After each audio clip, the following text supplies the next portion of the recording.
hay-adda socdaalka iyo jinsiyadda dowladda federaalk Soomaaliya ayaa soo saartay wargelin ku aadan in muddo 7 ah la hakinayo qabashada baasaboorka Soomaaliga. Fariin kooban ay baahisay hay-adda waxaa lagu sheegay in muddo 7 ah la hakin doono qabashada codsiga baasaboorka laga bilaabo Janaayo 27 ilaa 2 February 2020 ayaa lagu sheegay qoraal lagu baahiyay Facebook ee hay-adda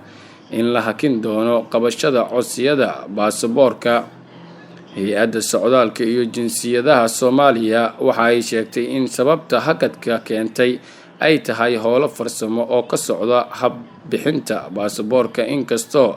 aan si faahfaahsan loo sheegin howlahaas. howlo farsamo iyo horumarin ah oo ka socda habka bixinta baasaboorka awgood waxaa muwaadiniinta Soomaaliyeed meel kastoo ay joogaan lagu wargelinayaa in laga bilaabo January 27 2020 maalinta Isniinta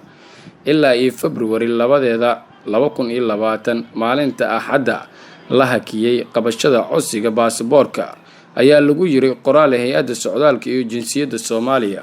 hay-adda ayaa horay marar badan u hakisay, waxaana taasi ay saameyn ku yeelataa dad safarada degdega ah uu ku jiro iyo kuwa xaalad caafimaad dibadda u baahda.